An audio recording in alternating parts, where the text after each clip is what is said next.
Bienvenidos, bienvenidas al canal una semanita más. En este vídeo quería hacer una temática parecida a la que hice en otoño. Os hice un vídeo un poco hablando de los esenciales que consideraba importantes dentro de libros, películas, videojuegos para consumir en otoño, y en esta ocasión quería hacer algo parecido pero enfocado más en la primavera, que también es otra estación que me apasiona. Esenciales de películas, libros y videojuegos que considero que son productos perfectos para consumir en primavera y que tienen un poco esa esencia más cottagecore, rural, que tiene mucho que ver con la naturaleza, que tiene como en general escenarios y descripciones muy evocadoras que creo que pueden darnos como una sensación, unas energías muy buenas para tener una primavera súper luminosa y súper cottagecore, que creo que es algo que nos encanta a todas en este canal. Voy a empezar hablando un poco de los libros que creo que tienen como una energía más cottagecore, la ambientación perfecta para leerlos en primavera. Los libritos son estos de aquí. Creo que estos libros tienen todos en común que se ambientan sobre todo en escenarios naturales, que tienen mucho que ver con la naturaleza, que tienen reflexiones y descripciones muy evocadoras y que en general están escritos de una manera como muy bonita, como muy luminosa, que lo lees y te hace sentir como si estuvieses andando descalza por el campo. Es un poco lo que me hacen sentir a mí estos libros. El primer libro que tenía que recomendaros para una primavera super cottagecore no podía ser otro que Ana de las Tejas Verdes. Es la siguiente lectura que vamos a tener en el club de lectura de Picnic con Dragones, que es el club de lectura conjunto que hacemos Natalia del canal de Nat Latte y yo. Y para las que seáis nuevas en el canal o no conozcáis el club de lectura, pues es un club de lectura en el que básicamente hacemos una lectura por estación, un poco con esas vibraciones que tiene cada estación. Consiste en que tenemos un chat de difusión por WhatsApp donde no se puede comentar la lectura, simplemente es para que nosotros vayamos poniendo las comunicaciones, y luego lo que sí hacemos es hacer una reunión digital en cada estación para comentar el libro que hayamos elegido por esa estación. Es un club de lectura para las que nos gusta leer despacio, para las que nos gusta tomarnos nuestro tiempo en las lecturas sin prisa, sin tener como una fecha límite para leer el libro. Por eso lo hacemos por estación, porque de esa manera tenemos una estación entera para leer el libro tranquilamente. Así que esta ha sido la lectura que ha salido elegida en el club de lectura de primavera, y yo la verdad estoy súper contenta porque yo leí Ana de las Tejas Verdes hace unos cuantos años, hace 3 o 4 años, y se convirtió en uno de mis clásicos favoritos. Es una historia que siento que te acompaña, es una de esas historias tranquilas, relajadas. Ana de las Tejas Verdes nos cuenta la historia de Ana, que es una huérfana que un día llega a la vida de dos hermanos que viven en un pueblito que se llama Avonlea, y ahí tienen una pequeña granja con sus cultivos, con sus animales, y tienen pues una vida rural en un pueblito donde todo el mundo se conoce. Al final lo que más representa la historia de Ana es la propia Ana, son sus ensoñaciones y esa imaginación desmedida que tiene la protagonista lo que hace más representativa esta historia, y que en cada rincón del mundo ella puede encontrar una manera de desarrollar su imaginación y de contar una historia, y es así, con esa imaginación tan desbordante que tiene y con ese optimismo y esa alegría tan propia de la infancia, de una infancia tierna donde todo está por descubrir y donde la imaginación es lo que pilota en esos momentos. Es como que Ana va contagiando toda esa alegría y toda esa luminosidad a los dos hermanos, y cada uno de ellos va encontrando maneras diferentes de ver el mundo gracias a ella. Es un libro precioso, la verdad es que está escrito de una manera maravillosa, que tiene unas descripciones de los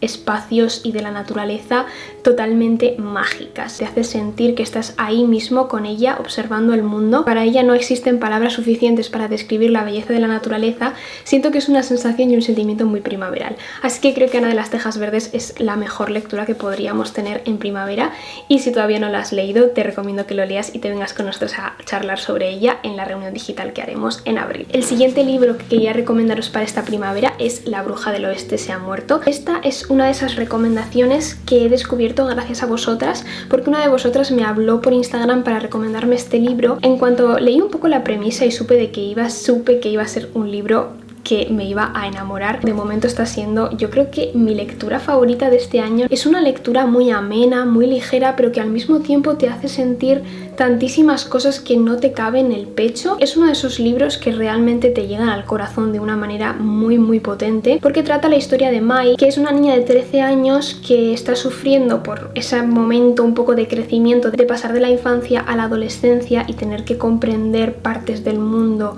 y sensaciones y situaciones que ella no está preparada para comprender. Su madre decide que vaya a pasar unos meses a casa de su abuela. Todo es un entorno bastante del Japón rural, entonces vemos aquí una historia como muy cottagecore, pero ese cottagecore también que tiene que ver con Japón, con esa sensación de fijarse mucho en los pequeños detalles, con el amor por lo sagrado, el amor por lo ceremonial, por tener una rutina marcada cada día que marque un poco tu tiempo y cómo desarrollarte a través de tareas que tengan que ver un poco con la naturaleza, con cuidar de la naturaleza, con cuidar de tu hogar y con simplemente nutrirte a través de los elementos naturales que te rodean. Y vemos cómo Mai va pasando esos meses en casa de su abuela aprendiendo un poco de ella, de cómo es su abuela, que es una especie de bruja que utiliza la naturaleza para curarse, que utiliza la naturaleza para nutrirse de diferentes maneras, que tiene ese sentido brujil de entender la naturaleza de una manera mágica, y toda esa sensación y todas esas habilidades que tiene la abuela se las va enseñando a Mai,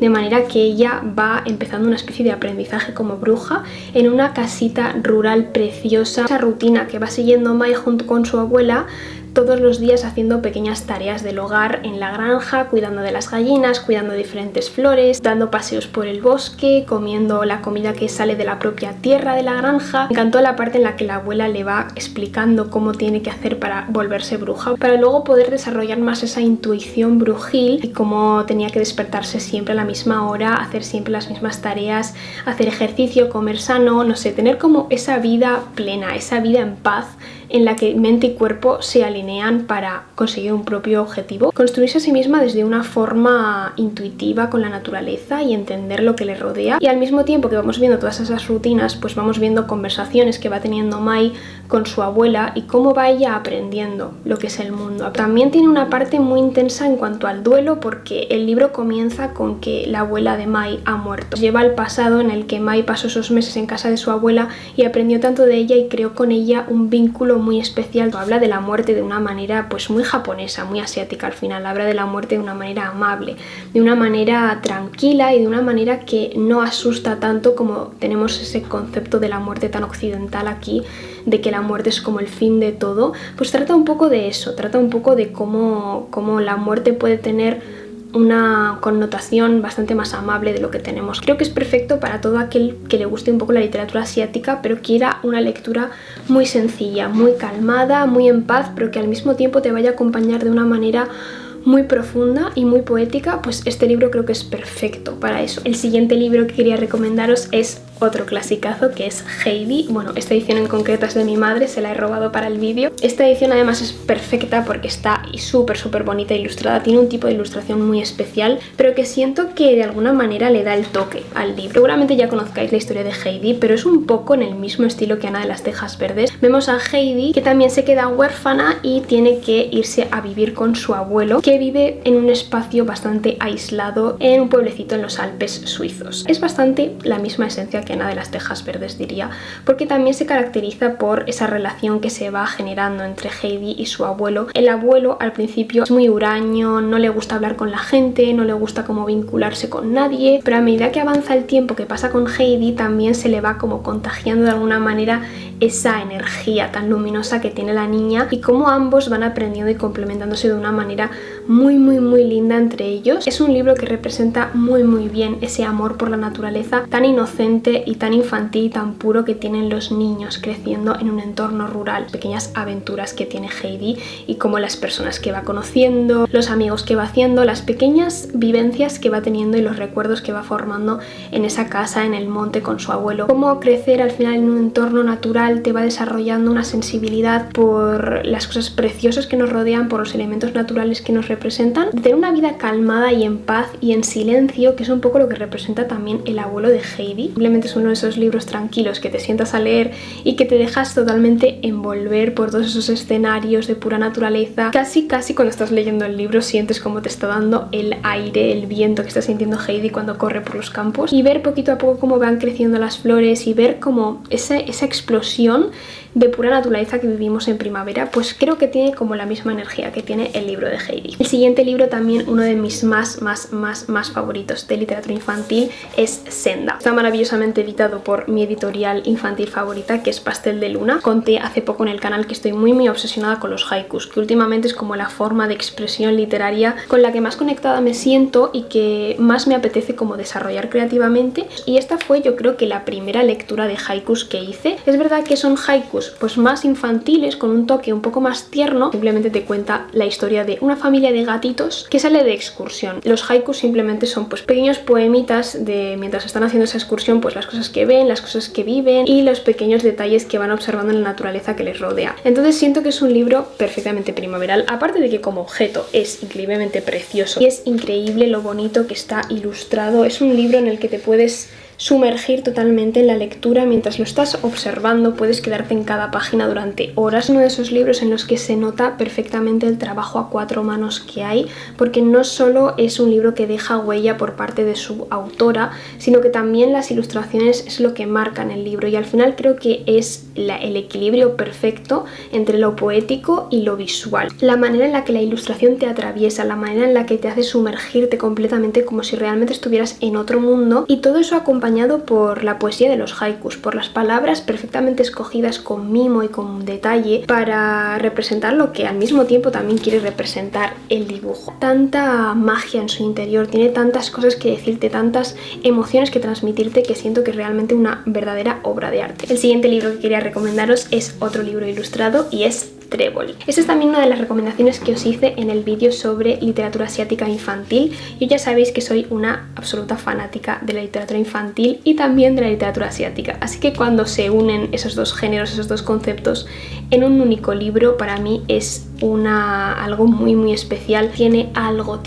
que te habla directamente, tiene una sonoridad especial, y en este cuento pues vemos la historia de Trébol, que es una niña que vive en una granja con su familia. Mientras está un día en la granja, una de sus cabritas, Peonía, se escapa y se va corriendo hacia el bosque, pero mientras está buscando a Peonía por el bosque, ante ella se le aparecen pues distintos caminos que puede seguir, diferentes decisiones que tiene que tomar para poder llegar hasta Peonía y poder volver a casa, pero no es capaz de decidirse por qué decisión tomar. Y es al final toda una metáfora de cómo muchas veces tienes que seguir tu intuición para elegir cosas en la vida, que en este caso simplemente es un viaje que ella va haciendo por el bosque y las pequeñas cosas que va descubriendo gracias a las decisiones que ha tomado. Es increíblemente precioso este libro porque vamos viendo todo ese escenario tan boscoso, tan magnífico, donde Trébol se va perdiendo. Representa muchísimo ese amor por la naturaleza, porque vemos que como Trébol se ha perdido en el bosque, lo que intenta hacer para poder encontrar su camino y para poder tomar la decisión correcta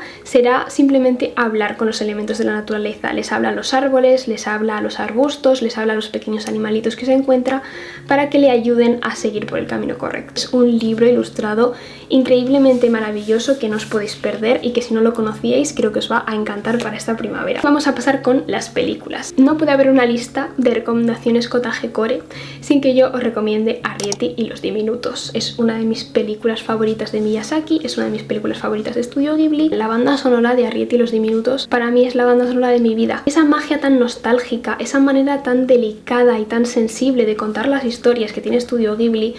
creo que es como perfecta para captar toda esa esencia de la primavera y esa esencia del amor por la naturaleza en la primavera. Al mismo tiempo que os recomiendo Arrietty y los diminutos, no puedo no recomendaros el libro en el que está basado Arrietty y los diminutos, que es Los incursores. Si os gusta la película de Arrietty y los diminutos, tenéis que leeros obligatoriamente el libro. Pequeñas criaturas diminutas que son como personitas pequeñas que viven en rincones, generalmente en rincones de las casas de campo, donde pueden como tener una vida más libre, más tranquila y donde no están constantemente con la ansiedad de que les vayan a descubrir los humanos, y ellos se dedican simplemente, como bien su nombre indica, a hacer incursiones para conseguir los útiles que necesitan para sobrevivir principalmente. Y es impresionante el imaginario que tiene este libro y esta película, la manera en la que la autora pudo construir un mundo mágico de cosas en miniatura, cómo se puede encontrar diferentes usos para cosas que nosotros utilizamos de una manera que los incursores las van a utilizar para otra. Siento que desarrolla súper bien toda esa capacidad que tienen los objetos de ser múltiples cosas dependiendo de quién las utilice. La vida de Arrietty, como viven en una casa de campo con su familia,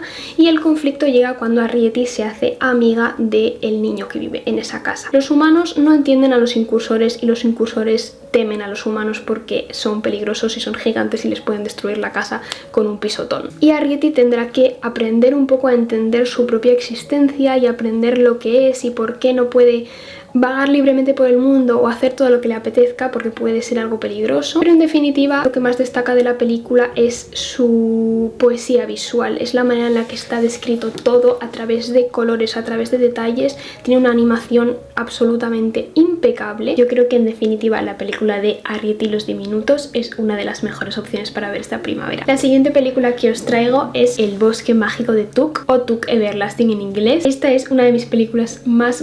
favoritas de la historia. Una de las películas yo creo que más cotajecores que he visto en toda mi vida. Nos cuenta la historia de Winnie, que está interpretada por Alexis Bledel, Rory Gilmore, que vive pues en una especie de mansión en el campo con su familia, es como de familia acomodada, y un día se escapa al bosque y conoce a la familia de los Tuk, que es una familia un poco peculiar que hace un tiempo bebió de un manantial en ese mismo bosque y se convirtieron en seres inmortales. Y en ese tiempo que Winnie se queda con ellos, pues va encontrando también una manera de vivir un poco diferente y se empieza a enamorar de uno de los hijos de la familia Tuk. Pues ella se ve un poco en el conflicto interno de que tiene que decidir si beber del manantial y también convertirse en inmortal para quedarse con la familia Tuk y para quedarse con el chico del que está enamorada, o bien pues seguir un poco el rumbo natural de su vida y no ser inmortal y pues tener una vida mortal como el resto de la gente. Vemos en la familia Tuk una familia y unos seres que están como muy conectados con la magia de ese manantial. Vemos a Willy cómo se acaba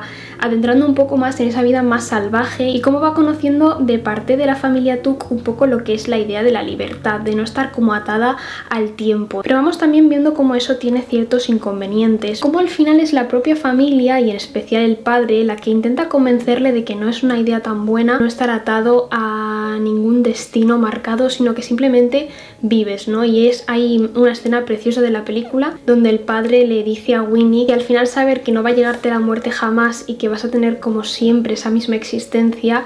es de alguna manera también un poco un encierro, y como que lo metaforiza como diciendo que es como una piedra anclada en un río y como el agua va pasándote por encima, va pasándote, pero tú simplemente estás ahí anclado y no puedes hacer nada y no puedes como cambiar tu destino de ninguna manera. Y al final vamos viendo cómo ella se va desarrollando en ese conflicto, pero esa película es audiovisualmente mágica. Es una película de la que no he escuchado mucho hablar, aunque está basada en un libro del que sí he ido a hablar un poquito más, que es La familia eterna, que creo que también es una lectura bastante primaveral. Es una película que siento que te envuelve muchísimo y que todos los escenarios son preciosos y que realmente es una película que te hace pensar, que al mismo tiempo que te va dando como una experiencia sensorial muy potente a través de la música, a través de las escenas, pues también al mismo tiempo te hace como reflexionar un poco de la vida y de la idea del tiempo, la idea de la muerte, la idea de nuestro destino y del futuro, y de cómo el tiempo al final es una marca en el ser humano que es como muy importante. La siguiente película es una película que se basó en el libro de La bruja del oeste se ha muerto, y es la película del libro. Es una película japonesa, entonces tiene como toda esa esencia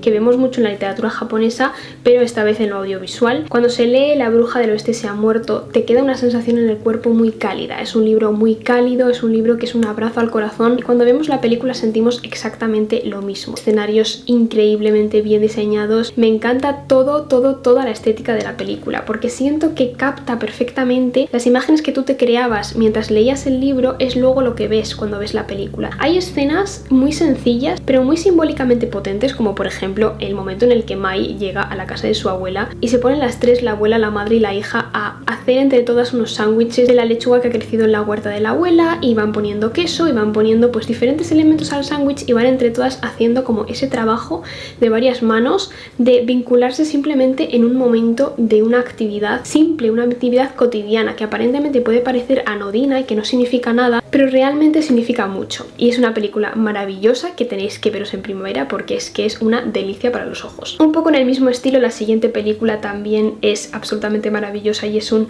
súper esencial para primavera, que es Little Forest. Esta es una película coreana, esa idea de vivir en una ciudad asfixiante, tener una vida muy estresante en un Seúl que te asfixia, que te atrapa, que te tiene totalmente encerrada, y querer irte al campo. ¿Qué es lo que le pasa a la protagonista de esta historia? Que es una chica pues que, como os digo, tiene un estilo de vida bastante agobiante en Seúl y decide volver al pueblo de su infancia para nutrirse un poco con esa vida más sencilla, esa vida más natural, aprender a vivir un poco más despacio, aprende a disfrutar de tomarse su tiempo para hacer las actividades, para estar presente en el momento en el que hace cada cosa y a disfrutarla de una manera sensible. Tanto esta película como La bruja del oeste se ha muerto siento que podrían ser perfectamente un live action de Estudio Ghibli. La manera tan detallada y tan artesanal de representar los detalles es como algo que representa muchísimo a estas películas y que creo que tienen mucho en común con las películas de Estudio Ghibli. La representación de la comida. Es una película que habla muchísimo de la comida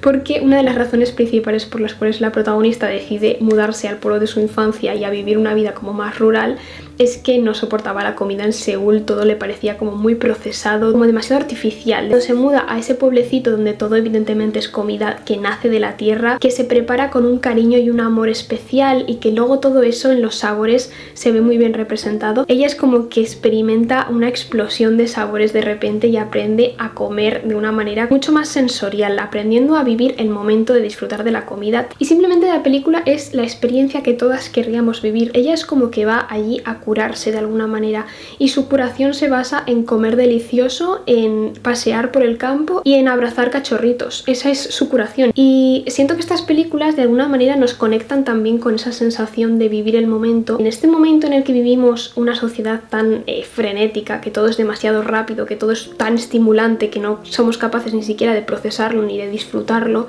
ni de crear recuerdos realmente valiosos, estas películas nos recuerdan que podemos parar un segundo, que podemos frenar y disfrutar del entorno que nos rodea. Y vamos viendo a lo largo de la película cómo ella va conectando cada vez más con esa parte rural y con ese pueblo, conectando también con su familia, conectando con personas de su infancia que tal vez estaban un poco olvidadas y creando vínculos mientras va disfrutando de la comida y mientras va encontrándose a sí misma en la naturaleza. Y ya la última película de la que quería hablaros es Miss Potter, el biopic de Beatrix Potter, que es la autora de Peter Rabbit y de todas esas historias de animales del bosque teniendo vidas de humanos de las que somos tan fanáticos en este canal. Y ver un poco cómo nacieron esas historias, Winnie the Pooh, Peter Rabbit, El viento en los sauces, Peter Pan, todas esas historias que nacieron en el corazón inglés, ¿no? En la Inglaterra de historias y fábulas que hablan sobre animales teniendo vidas de humanos y de alguna manera que representaban problemáticas de esa sociedad y de ese tiempo que nos es ahora mismo un poco lejano,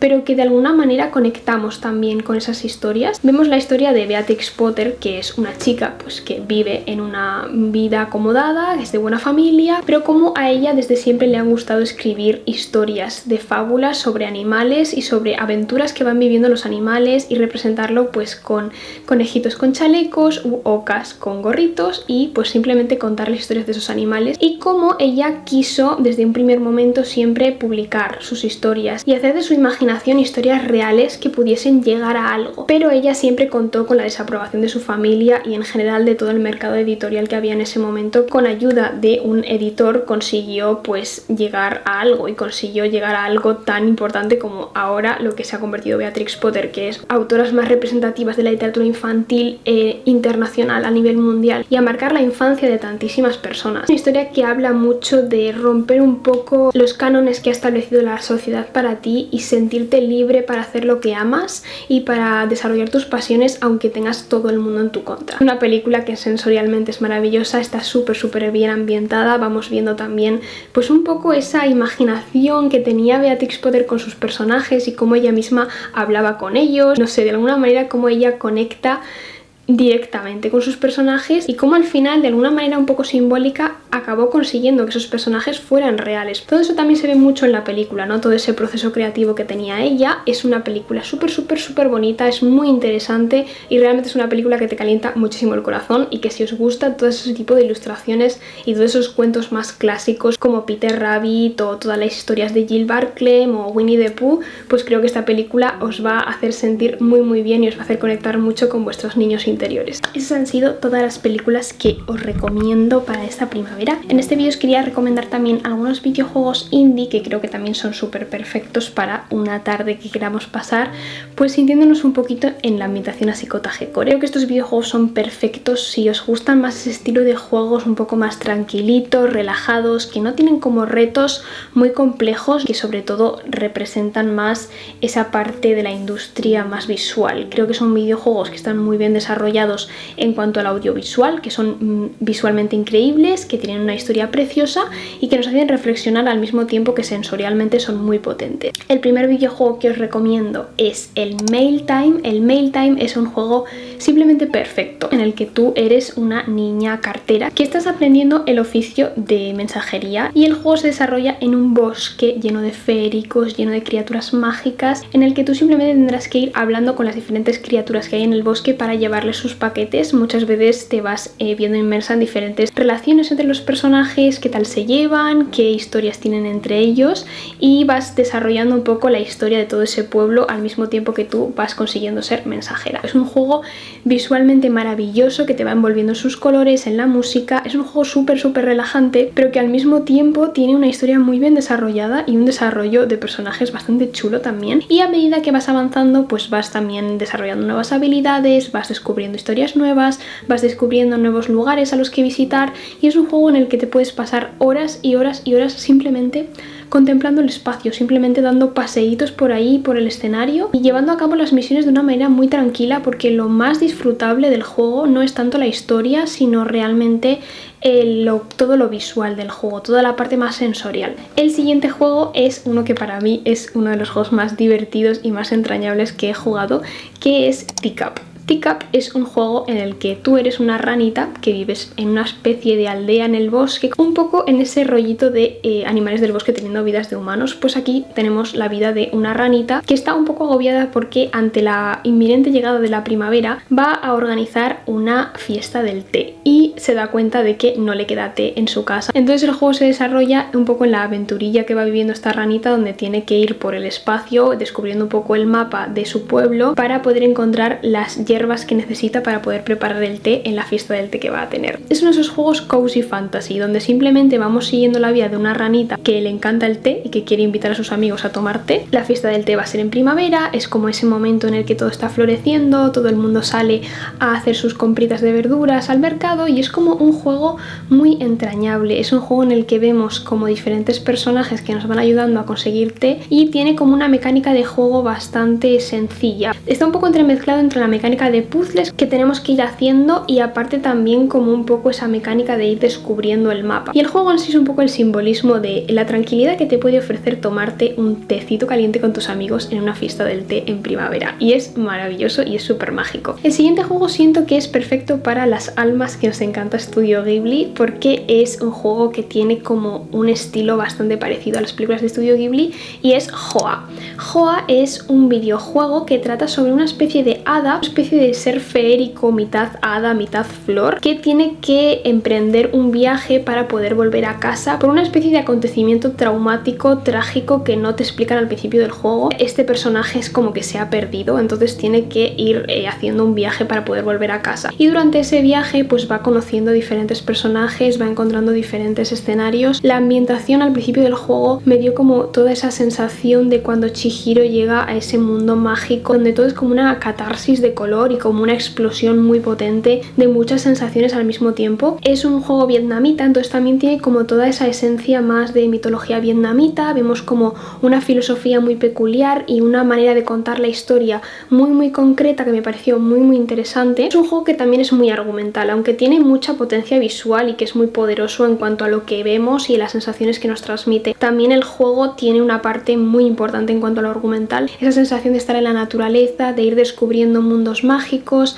la magia un poco de los jardines y de los bosques secretos, ¿no? Es un poco lo que me transmite. Es una obra de arte este juego y creo que merece muchísimo la pena jugarlo en primavera. Todo está muy florecido, toda la naturaleza que vemos en el juego es como que nos traslada un poco a esa sensación de la primavera, así que si os gustan las películas de Estudio Ghibli y os gustan los juegos indies así relajados, este es vuestro juego sin ninguna duda. Hasta aquí han sido todas mis recomendaciones de esenciales que creo que no os podéis perder esta primavera. Ya me diréis si conocíais estas recomendaciones, si hay alguna de las que os he comentado que os han llamado la atención, y si por supuesto tenéis más recomendaciones de cosas así un poco en el estilo cottage core que podamos consumir durante primavera y sentirnos como haditas del bosque corriendo por el campo, pues todas las recomendaciones son como siempre súper bienvenidas en los comentarios. Espero que os haya encantado muchísimo este vídeo, a mí me ha gustado muchísimo hacerlo. Muchas gracias por estar aquí una semanita más en el canal y nos vemos en el siguiente vídeo.